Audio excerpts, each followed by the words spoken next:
friends, welcome to my channel, and this is my latest video in the Decan walk that I've been doing since November, I think. And so today we're going to talk about the Three of Cups and the corresponding cards, which are the Magician and the Chariot. Now this runs from the 2nd and, well, around the 1st, 2nd of July until about the 12th, something like that. Obviously not set in stone. So let's find the tarot cards from my little mini deck. It's a really good little deck. This is, comes in a set, and so these are mini cards, and I can actually lay them out onto my backdrop here without taking up too much room, because obviously, you know, all these cards take up room. So let's just find these cards. So here we have the Three of Cups from the Waite, and here from the Thoth Tarot with their associated major cards.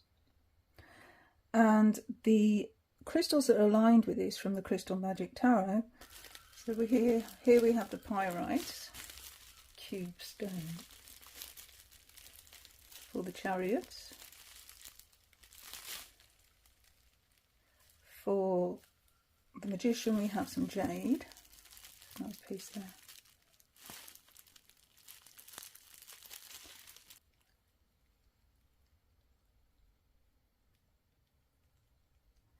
And then for the Three of Cups we have Garnet. It's a nice piece there.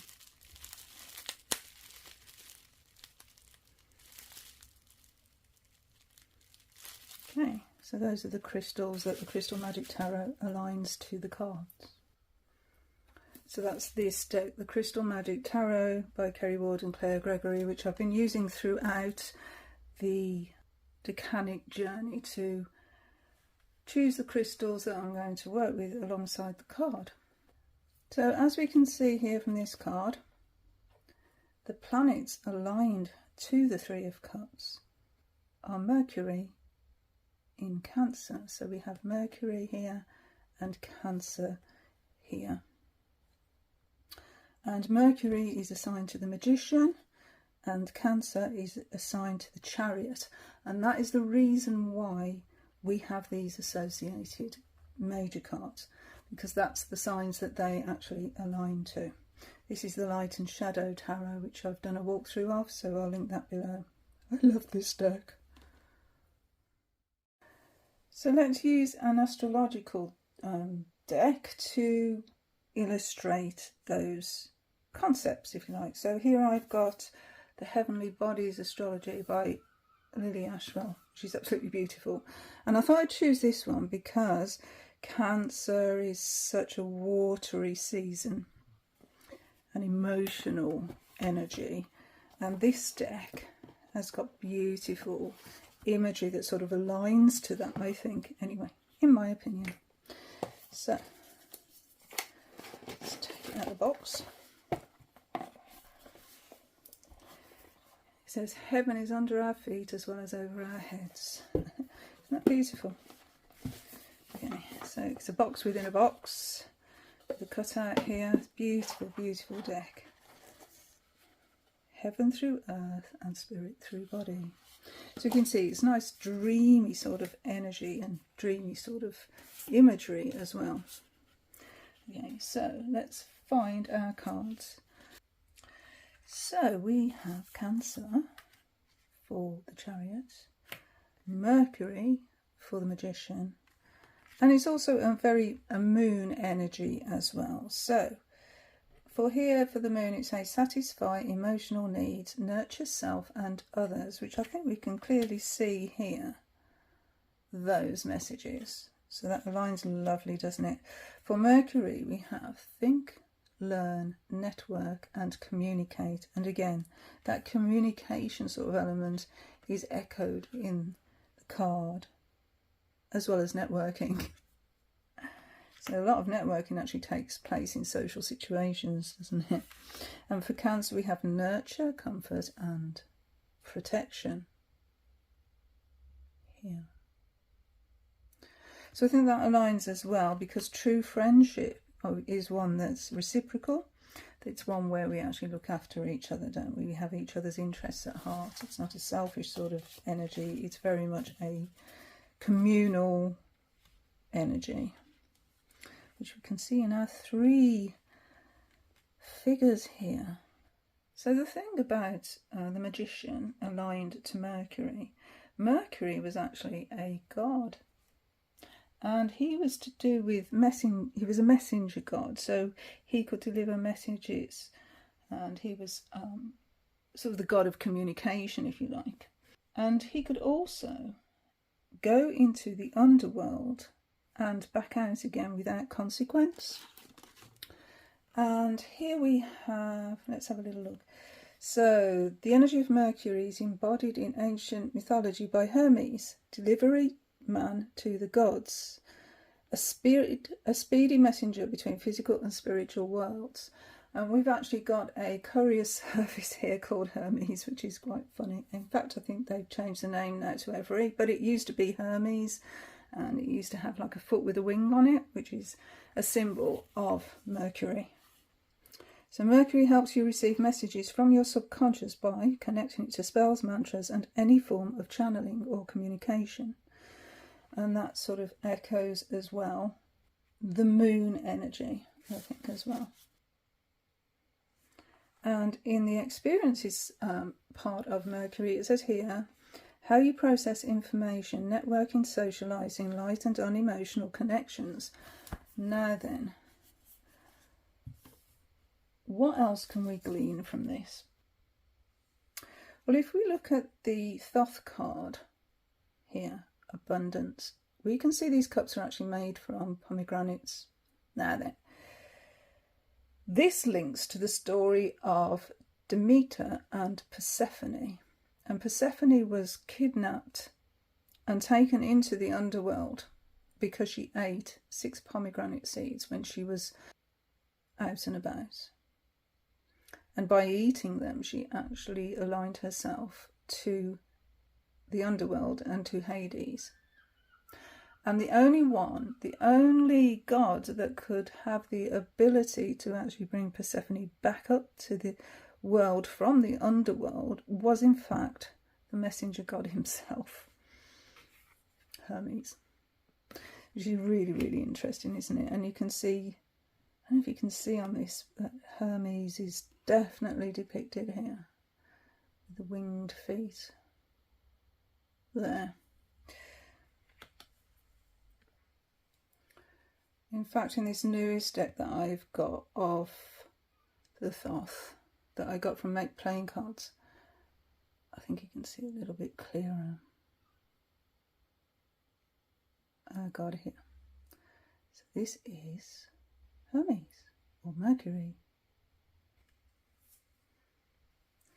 If you are actually interested in the legend or the myth of Persephone and Demeter, then I would highly recommend this deck, the Red Seas Tarot by Linda Hill, which is all about the Eleusinian mysteries. I've talked about this deck before, but I've never done an actual walkthrough of it or a deep dive with it. But here, as we can see, it's very much about Demeter.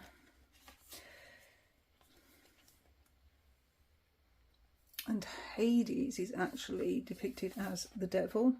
So this is where Persephone met her husband. The hanged goddess is Demeter. So this is Persephone's mother. And then Persephone herself. See, there's Hecate as well at the crossroads that Demeter actually asked if she would help her find Persephone. Here is Persephone as the high priestess. And Persephone became the goddess of the underworld, the queen of the underworld. And here she is again in the fall. So as she went into the underworld. Brilliant. It's so cool, this deck. So if we look at the vessels, the 3 of vessels in this deck, it says, A lifetime without love is of no account. Love is the water of life. Drink it down with heart and soul. And we have 3 figures here celebrating the feast that's dedicated to Demeter. So in Athens, a simple feast dedicated to Demeter, goddess of the harvest, was offered to all who would be attending the mysteries. The Mysti welcomed the excitement of the unknown journey that stood before them, and also felt a little fearful. Fasting would begin once they had started their journey to Eleusis, but for now they ate, drank and enjoyed each other's company and mutual support. So it's happiness, hospitality and celebration, connecting with others that see us. Yeah, it's just the relationships where we feel nurtured, where we feel we can let go and be ourselves. So abundant support, gathering of friends, experiencing joy in connection. We're not alone and life is abundant. And of course the 3 is all about growth. And Cancer itself is a very receptive sign as well. So we have receptacles here if you want to actually play on words. So these are the cups that are overflowing. These are the cups that just keep on giving. And this here in the background, we can see the sea, which is aligned to Binah, the sea of all potential. Some believe we were actually born from the sea. So there's that as well. And this again is Persephone, Demeter association is quite apparent when we see this harvest here. These are celebrating their good fortune, they're celebrating their fruitful, bountiful harvest. And there's more than enough for everyone we can share. There is also a bit of a warning there as well, because as soon as fruits ripen, then they actually start to rot, don't they? So there's a time limit to actually this celebration. It's transitory, just like the seasons. You know, the seasons don't stop, they just carry on. And this is the season of plentiful. But we can't stay here, can we? And as we know that fruit and, you know, the harvest rots, then this is the time to actually do something with it, to either preserve it, make it into wine. And so we have, again, the reference to alcohol here, actually, if we think about it, because our apples can be turned into cider. We can make mead, you know, all sorts of things. Grapes, we can make wine. So, yeah, it's a time to actually preserve and turn this fruitful time into something that will last a bit longer. Because if we don't, then this is all going to go to waste, isn't it? But yes, we've got this excess of fruit. There's more than enough to share. And that's where we have our abundance keyword here. And as we can see, this water is flowing, this waterfall. But that can also show our flowing emotions, because water is associated with our emotions. And so we're sharing our feelings here. We're not worried, we're, you know, open, like the chalices themselves are wide open, and we're not holding on to emotions, we're just letting them free flow. We're letting go, there's no fear here. And also, if we think about water and emotions and feelings, then water cascading over us is quite sensual, isn't it? You know, if you were to stand underneath a gentle waterfall, what a sensual feeling that would be. These are our Halcyon days. You know, the sea is calm here. This ocean of emotion is calm and steady. We're safe. We feel safe to actually just let go for a little while.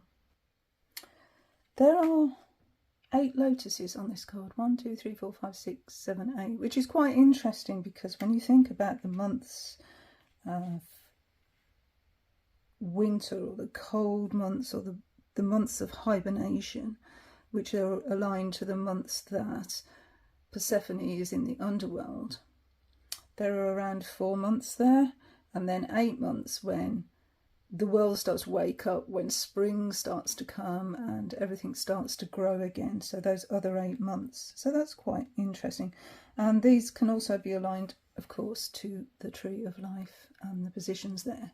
So the only ones we haven't got is the top one and the bottom one.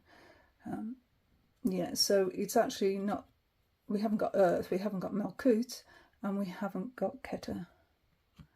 So yeah, that might be worth a little further study as to why that is. And our cups here, they hold that water. Yes, they do. But it's flowing over here, totally uncontained. This emotional is uncontained, unrestricted. Now, Saturn is the planet of restriction, because although we've got this sea of potential here, there is a limitation to it. And I think that limitation is actually the season in which we can sort of celebrate here. That, as I said, it's not going to last. So that's the limitation, I think, that's put on this. And Bina is actually associated with Saturn. So that's the connection that I'm looking at there. Cancer, well, let's have a little look at this here. Chariot, I said before, he's got armour on here. He's armoured in both images here, and almost looks like in a block of concrete there. So, you know, what I'm thinking here is this enclosed circle. These 3 figures here are a unit. No one else is, you know, it seems quite a private moment that you couldn't just join in. Maybe you could, maybe they'd welcome you. But to me, it sort of looks like a closed unit, which reminds me of the Chariot's armour, the way he's closed down, the way a Cancer crab, there it is, has a shell of protection. So I think these 3 figures here have worked hard, and this is the celebration of all that hard work. This is their time to actually relax and enjoy what they've achieved. And I think I can actually see that in the Wolfe Tarot. So let's just have a look at the Wolfe. So this is the Wolfe Tarot here by Deviant Wolfe. And this is the image for the 3 of Cups. So in the guidebook, when it talks about the actual image itself, it explains it that on a desert dune 3 mysterious women stand. One holds a crystal ball, there. Another a cauldron, and the last prays to the heavens. The light behind them bursts and softens, beckoning us towards them. Ethereal feathers rise in the background. The mysterious nature of these 3 women represents the sacredness of their bond. We aren't afforded a glimpse of their faces because what is between them is for them and them alone. Their sisterhood makes them powerful both individually and together. The feathers depict a lightness of being that is generated by the powerful relationship. So that sort of echoes what I was thinking about, this closed circle of figures here, and the armour, the closedness of the Chariot itself. So what this energy reminds me of at the moment actually is Glastonbury and those sort of festivals where everyone is out enjoying themselves and having a great time, listening to music, eat, drink, be merry.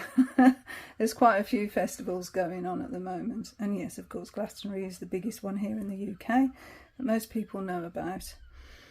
But within that, we have to have Saturn's boundaries. We have to have people organising it, people making sure that everybody is safe, because it could really get out of hand, couldn't it? This emotional release of energy, this emotional flow could actually go to excess, then we're in a bit of trouble. We know that it's transitory, we know it's in the moment, we know this isn't going to last, and so there is sort of a tendency, I think, to go overboard, because I was just making the most of what's happening, you know, letting your hair down. And I mean, you can actually see on this card here that figures here have actually let their hair down. Some say it's the maiden, mother and crone in this image, like the maiden in white with purity with the white dress, and then we've got the mother and the crone, or the three fates. There are different ways of looking at these figures. But what is happening here, so with the festivals, with the celebrations and everything, is just for that little window of time we can avoid reality. And with the moon card associated with the Chariot, that also reminds us that it's transitory, because the moon has cycles, doesn't it? The moon is never the same, it's always changing, and that is a good reminder that nothing lasts. In one of Marcus Katz's book, he actually says that it's 3 women celebrating the suffragette movement, which was the idea behind Pamela Coleman Smith artwork, which would have been around the time that she was painting this. So that's another interesting aspect to it. But it could also be the 3 graces, you know, beauty, happiness and festivity. Okay, so what happens if we ignore Saturn and ignore the limitations and go overboard with this energy? Well, let's turn to Patrick Valenza, because I love Patrick Valenza, and I've got the book here because the image is so big here. So again, we've got these 3 figures celebrating. You know, well, this one's pouring the emotions over their head, so emotions over thinking, I would say there. These 3 figures are completely different from each other. They're a different set of people, or archetypes if you like. So we've got here like a religious figure, this is a harlot, and this is a figure disguised as a swami, so a trickster. So they've all come together to achieve one aim, and that aim is celebrating the fact that they've escaped this big fish here that's tried to swallow them. They've actually used their skills to actually get out of that situation, and they're celebrating the fact that they've achieved that. But they're not out of the woods yet. Look at that. They've still got the sea to escape from, and that sea could also very well be the end of them, couldn't it? It's not just the fish that is the dangerous thing, it's also the water. So being caught up in these emotions could lead to drastic consequences. So it says the threesome not only escaped the horrific innards of the sea creature, but also managed to persuade the beast to rise up from the murky depths below. So it says here their odyssey is not over yet. They still remain stranded in the middle of the ocean, and none of them has yet considered how to reach dry land. And if they celebrate for too long, they give the sea creature time to change its mind and snap its deadly jaws shut. So there's the danger there in that card. I love me Patrick Valenza, brilliant. And so what does our dear friend Carla have to say about this? Well, she's not a happy bunny, let's put it that way. This is Gabby Angus West's Avatara Tarot. Again, one of my all-time favourites, and it's a Thoth-based deck. And this is the card here. So again, we can see the lotus and the overflowing water here. And interestingly, it's 2 figures that are human and then one that is not. And we've got some maybe ravens, I'm not sure what those birds are there in the background. But it's an interesting image. And from the diary of Avatara, it says, across the city, 3 women artists live together. They are well married, well heeled, and very progressive. They embrace the paganism of the lands, which means nothing to Mexico, and glorify a witchy kind of independence upon our soil. I am compared with them too often. I do not like this, and I do not like them. They are too loose, too disrespectful, too detached from reality. They see our world as a playground for their art. They say they make art of their lives. I say bullcrap. They are full of shit. Feelings, real feelings, come from blood, sweat and tears, love and hard work, not wine, jokes, superstition and stupidity. I remain envious of their sisterhood, but nauseated by their lives. So, you know, clearly doesn't approve.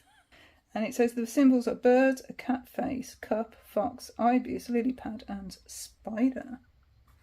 So it actually lists the symbols in there, which is something you can also go and play with, really. The meanings of those symbols. Very interesting deck. This is one of very enlightening, I'd say. I think that's everything I have to say here in this little discussion of the Three of Cups, apart from the Crystal Magic Tarot. So let's see what the reasoning is behind garnet. Now, do I take a guess? Because garnet is also very similar to the energy of ruby. This is interesting. Okay, so I'm just looking at the Crystal Magic Tarot guidebook for garnet, which is this stone here. And hopefully I can keep it in focus while I'm actually talking about what it says in the book. So, deep blood red, like a pomegranate seed. So there we have the association with Persephone and Demeter again. Garnet is a crystal of passion, success and manifestation. If you are looking for passion or indulging in it in any area of your life, garnet will happily tag along for the ride, stoking the flames and keeping the vibe high. Knowing too well, though, that too much of anything can be a bad thing, this sensuous dark red crystal actually balances energy, bringing serenity or passion as appropriate, helping you to let go of things which no longer serve you and bringing into your life that which is needed. So yeah, there's a way to actually work with garnet so we can enjoy the moment without getting too carried away.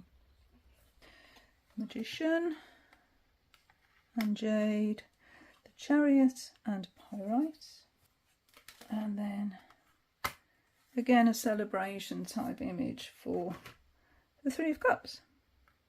So there we go. That's my little take on the Three of Cups and my research and everything I've come to understand about this card. It's amazing, isn't it? These minor cards. There are so much more to them that actually meet to the eye. And I'm really enjoying exploring all of the nuances of the cards and the way they align with each other. Fascinating stuff. Anyway, thank you so much for watching, and until the next video, bye friends, bye.